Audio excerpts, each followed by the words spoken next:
What's going on, reef builders? I'm Jake Adams, and we're here to show you the last major reef aquarium project at the studio that is pretty much all built out. We still have some fine tuning to do, but this is what we've affectionately come to call the fat cube, because it's not a perfect cube, but it's about 3 feet front to back, almost 4 feet wide. It just has great dimensions. You've seen us try to move the tank and break the stand, set up instant saltwater pond to hold all the livestock, which we're going to show you here in a little bit because it's doing great. We built a brand new stand, buffed out the tank. Let's see, what else did we do to this thing? It feels like it's been a long time coming because we started that move back in February, so about 4 months, doing other projects at the same time. But now we've finally got the hardware for this tank mostly completed. We've got water in it, it's salted, it's flowing. We've got the sump, skimmer, automatic filter roll. But before I show you all that, 2 things. One, I was really surprised by the responses on our very simple coral showcase aquarium. I really thought that was going to be the kind of video that was just kind of fly under the radar, but it seemed to have resonated with a lot of reefers out in the world.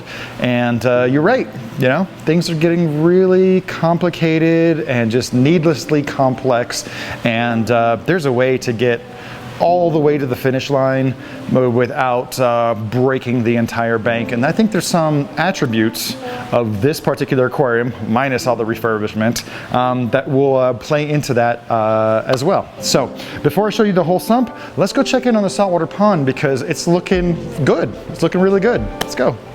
So here we have our saltwater pond that we set up kind of in an emergency, and the corals are doing really well. Just like the UNS aquarium over here, the coral showcase that just has a basic light and a canister filter, this whole entire, let's say 75 gallons, because we don't have this 100-gallon trough filled all the way, is this whole thing, all the rock, all the corals, and then we've got a marine beta, a yellow tang, a flame hawkfish, a bunch of damselfish, and a bunch of corals. They're all living based of just one MaxiJet power head and a small reef octopus skimmer that is just like, it's been askew. We tried to keep it straight for a while, but then just kind of gave up. Because this tank is not much longer for the world. Oh yeah, I should mention, we're using the Kessel 8P9X Launch Edition to light this entire thing. So that's going to be the light that we move over to the fat cube.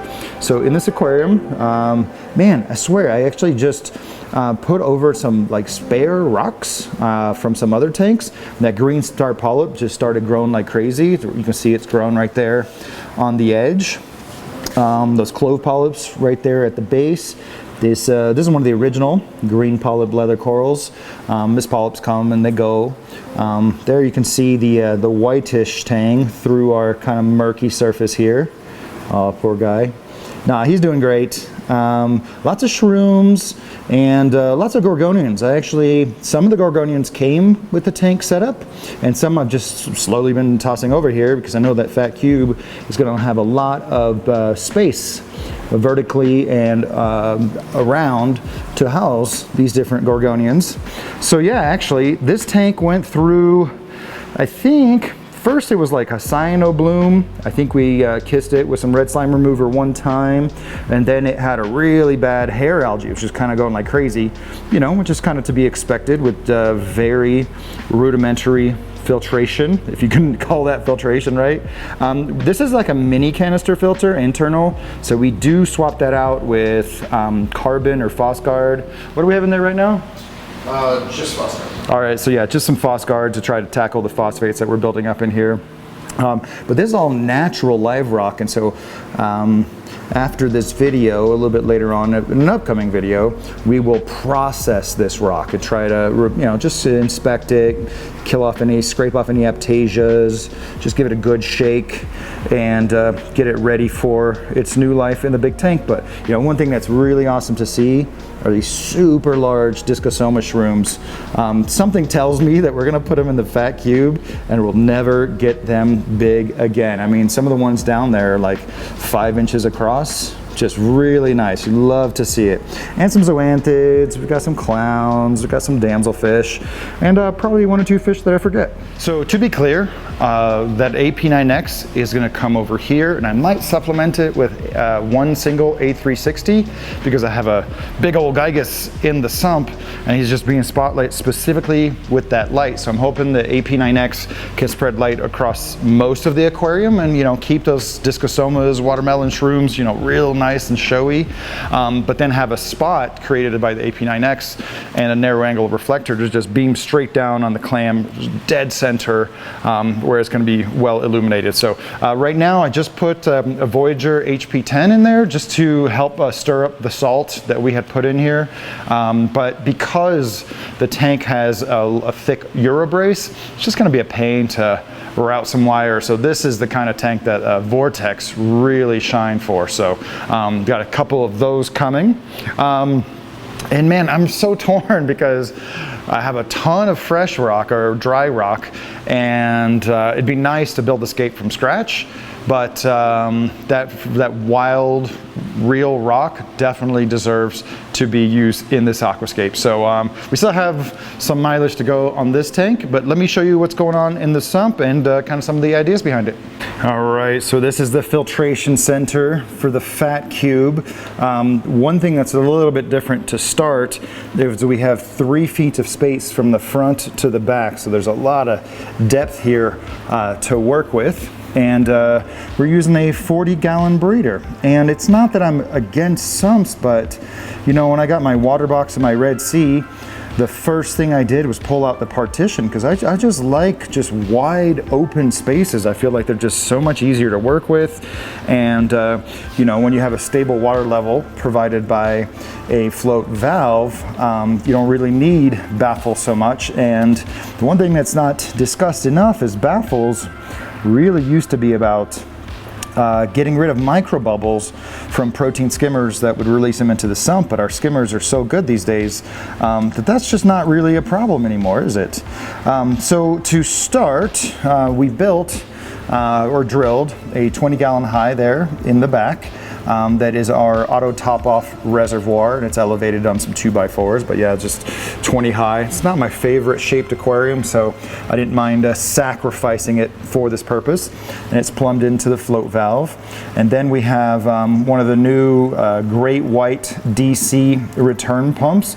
Man, I'll tell you what, this thing at 5% or just the smallest setting was pumping such a huge volume of water. So we have that soft plumbed with black tubing, and it goes to PVC right to the back. So this tank is drilled kind of a classical overflow right there in the middle center back. You can't see it super well. So technically, two of those holes, one would be for the return, one would be for the drain, but since we're using the continuous siphon overflow with a nice large gate valve, I decided to use the other hole for the emergency overflow, and then we just drilled hard plumbed all the way up to the back of the tank with PVC and used a uniseal to kind of poke through right there where there was already a hole for a 1/2-inch bulkhead.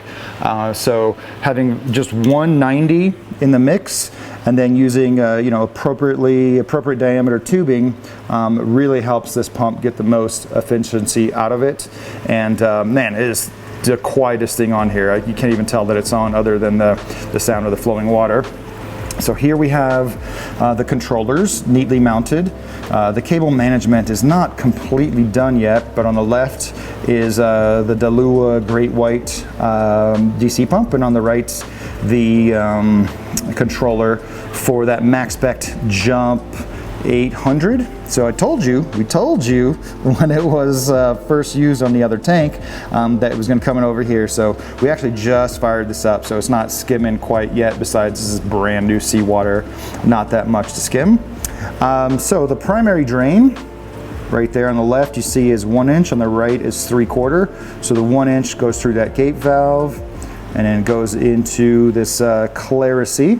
And you can see right there from the filter paper that that is just 1 bag's worth of salt. So really clean by my standards, really clean. But this is why we mechanically filter all of our salt water that we make up. And then, all right, we got the emergency drain here. One thing I've been liking to use quite a bit are these kind of like bathroom shower shelves. They're wired, and it just makes it real easy to put the power supplies over there. They can still get plenty of ventilation. They're easy to reach. And yeah, I don't know what else to say in here other than if you're looking for a gate valve for any kind of build, a brand new one is going to be like $25 to $40 before shipping. And I was able to buy a 3-pack of these 1.25" for like 12 bucks, and then, you know, throw a couple bucks worth more of reducer bushings to get it down to 1 inch, and just saved a ton of money. So still have a little bit of work to do on the cable management side, but it's looking really good. Planning to put a shelf right over here and finally use these swanky, measured, feature-rich dosing containers from Simplicity. So I'm going to need 2 more of those, and then I'm going to mount some dosing pumps right above it. So the only thing that's not really going to fit, just because we don't have a continuous reservoir, is a kalkwasser stirrer. This is not going to be a stony coral heavy aquarium, so we won't miss it much. But I'm really proud of my cable management. If you guys have any tips or tricks to share about routing cables, first of all, kind of a cable stapler is going to be just a super duper lifesaver. So love how this turned out, and let's see what else we got. I know many of you will commiserate with the journey of restoring a used aquarium, building a stand from scratch, refurbishing a tank, and just going through a lot more hoops to get to kind of the end goal. And this is one of the tanks that we've brought you along for the journey more than any other. And for sure, we're not going to put anything in here without documenting it for you guys. I feel really good about the system. Probably going to let it just kind of coast and chill for about a week while I make some fine adjustments to the gate valve, protein skimmer, cable management, and dosing, because the pond is looking really good. And yeah, this is going to be a really fun project. This is going to be a little bit more of a lower energy kind of tank, except for the giant clam I want in here. I'm really thinking chalice corals and shrooms and gorgonians and the leathers and zoanthids that came with this aquarium. So I think this is going to be one of the few kind of acropora free systems here in the studio. But I hope you guys are excited about it as I am. Make sure to subscribe to keep following along the journey. We've got a bunch of videos on this setup already, so if you want to see kind of where it started, make sure to check those out. Thanks for joining us on this video. If you have any questions or comments, especially any tips about cable management, I'm always trying to improve my game. But in the meantime, thanks for watching, and we'll catch you guys on the next one.